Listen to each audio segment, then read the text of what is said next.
Hey everybody, Dr. Dan here. You can't believe how many times I've had to redo the beginning of this video because I've screwed it up every time. So we'll see if I can pull it off this time without a foul up. I think one of these days I'm going to put together a roll of outtakes because I screw up all the time when I'm trying to make these videos at my desk. So this week is Module 3, and the reason I screwed up with the video was because you're going to read Chapter 2 in Module 3, so I always get confused.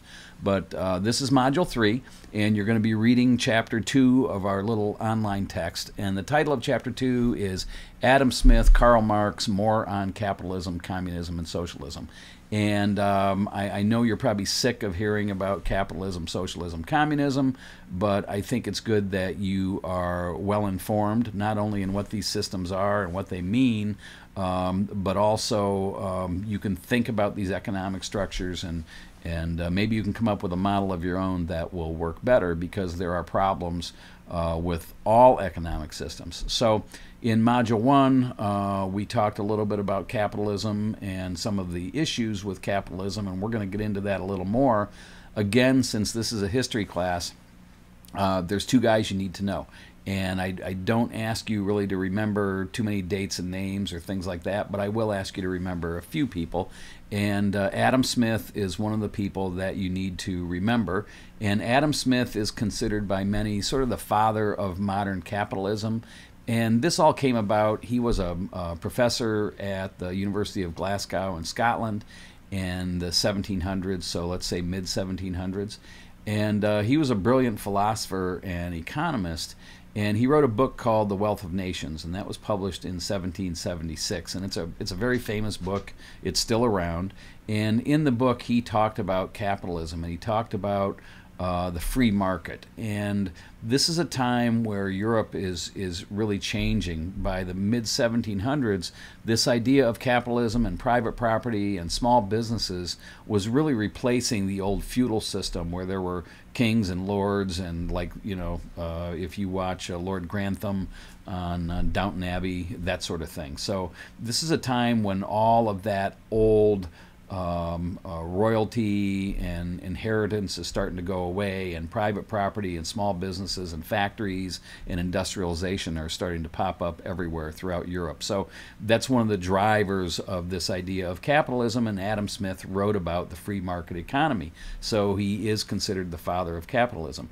He was writing, as I said, in the late 1700s, and really this notion of industrial capitalism, which I'll touch on briefly, is really not there yet. Certainly the United Kingdom was going through the Industrial Revolution at that time, but really these big corporations and with all the workers and the mistreatment of workers wasn't really a big issue when Adam Smith was writing. And I'm curious, as a historian, had he seen more of the suffering of factory workers and coal miners, would Smith have written The Wealth of Nations a little bit differently? Because certainly he wasn't one really to see a great deal of flaws in capitalism. So that's who Adam Smith was, father of capitalism. The other person that we talk about is Karl Marx. And you've heard of Marxism, and Marx, I'm sure, you know, he came along a little bit later. So he was born in the early 1800s, and Marx was a person who was a brilliant philosopher along with his partner Friedrich Engels. They wrote a lot about the downside of capitalism. So again, Marx actually grew up, you know, to a wealthy family, but was a great observer of society, and started to realize that capitalism wasn't so good. So really, he's you know, the father of Marxism, but really this notion of communism and socialism are all certainly present in Marx's work. And Marx sees the evolution of economies going from capitalist to socialist to communist, and that's the way he thought everything would play out. Now, that's really not happened yet, but at the same time, you never know. I mean, it's only been 100 years since Marx was writing, so you just never know.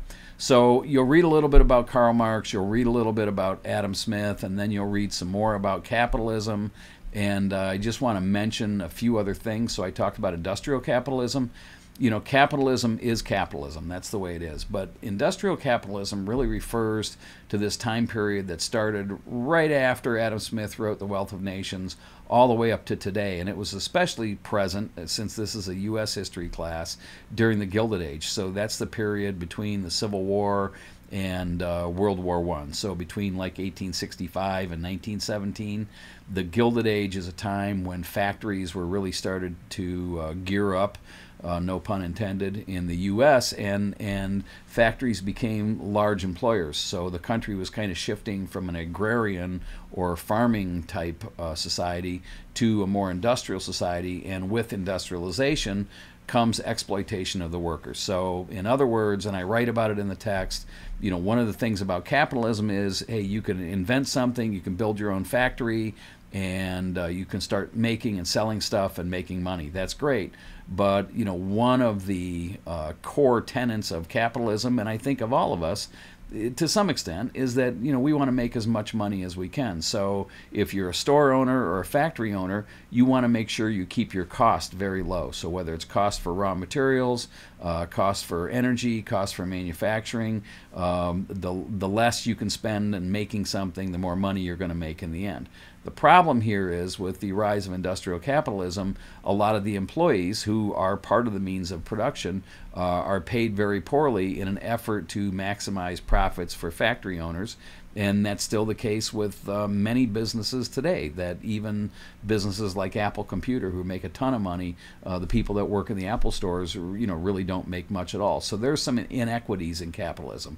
So myself personally, I believe in sort of a moral capitalism, or an ethical capitalism, where we sort of have a mix of making sure people are taken care of, but have the ability to maximize profits and have the ability to be laissez-faire or a free market economy. So that's my own feelings. But anyway, you're going to read about it this week, and I promise after this week I'll mention capitalism again, but we won't spend that much more time on it. But I think it is important that you know what it's about, and I'd like you to know who Adam Smith is and who Karl Marx is, and that's it for that part. Finally, I just want to mention the notion of innovation and incentive.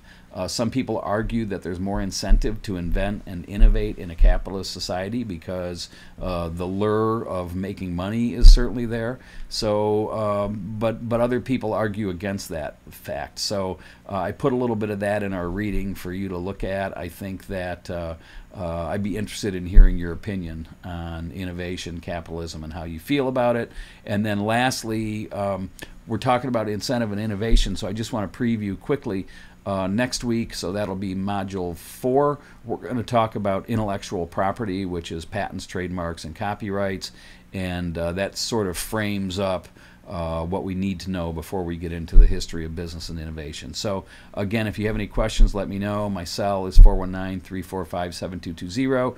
Text me anytime if you just want to talk, if you want to talk about class, if you have something interesting you'd like to share, or give me a call. Just let me know who you are, and I'd be happy to talk to you. So have a great day, and take care. Bye-bye.